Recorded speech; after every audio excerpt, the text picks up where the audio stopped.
দান করেন। আমার শায়েখ আল্লামা মুফতি মুশতাকুন নবী সাহেবের একটা সুন্দর কথা শুনাই। আমার দেখা আমার হযরত আল্লামা মুফতি মুশতাকুন নবী সাহেব খুব বেশি জিকির করে। উনি একেবারে বেশি জিকির করে। ওনার যদি আপনি 100 না 1000 বয়ান শোনেন তো 1000 বয়ান এই শুনবেন উনি কিসের কথা কইছে।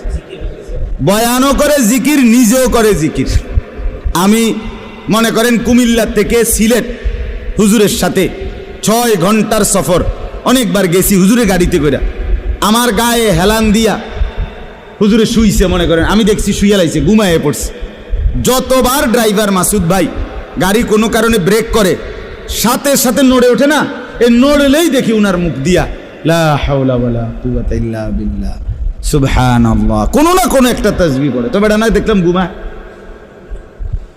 আমি অনেক দিন দেখছি এটা মাকিরি ভাই, এটা কি ধরনের জিন নিগণ আদত হয়ে গেছে, অটোমেটিকলি নড়লে চড়লে জিকির করে আল্লাহ তাআলার জিকির করে।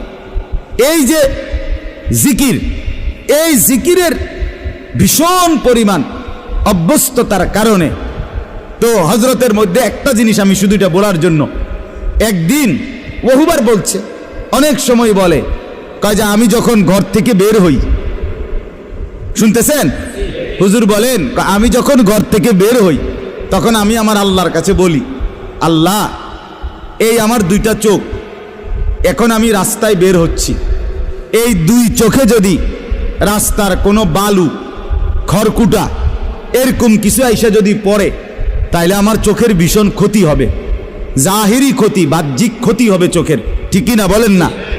বলে আল্লাহ এই ক্ষতি থেকে আমার চোখকে আপনি বাঁচান। সাথে সাথে হযরত বলে আমি আল্লাহর কাছে বলি, আল্লাহ ঠিক তেমনি ভাবে এই চোখ যদি কোনো ভিন নারীর প্রতি পড়ে তাইলেও আমার এই চোখের ক্ষতি হবে, আখিরাতে ক্ষতি হবে, আমার এই চোখে সীসা গলাইয়া ঢেলে দেওয়া হবে। অতএব আপনি আমার এই চোখকে বাহ্যিক ক্ষতি থেকেও বাঁচান, আপনি আমার এই চোখকে আখিরাতের ক্ষতি থেকেও বাঁচান।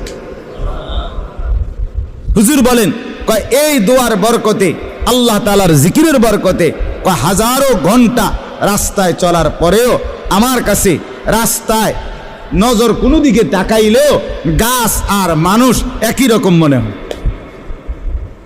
অনেক দিন বলছে কয় যে গাছ যেরকম মনে হয় মানুষও এমনই মনে হয়, আলাদা কোনো এটা নিয়ে কি হয় না, কু নজর বদ নজর হয় না। এই জন্য বললাম একটা আমল এখানের মধ্যে জিকির, এটা আরো 100 আমলটাকে কি করে দেয়, সহজ। আল্লাহ তাআলা আমাদের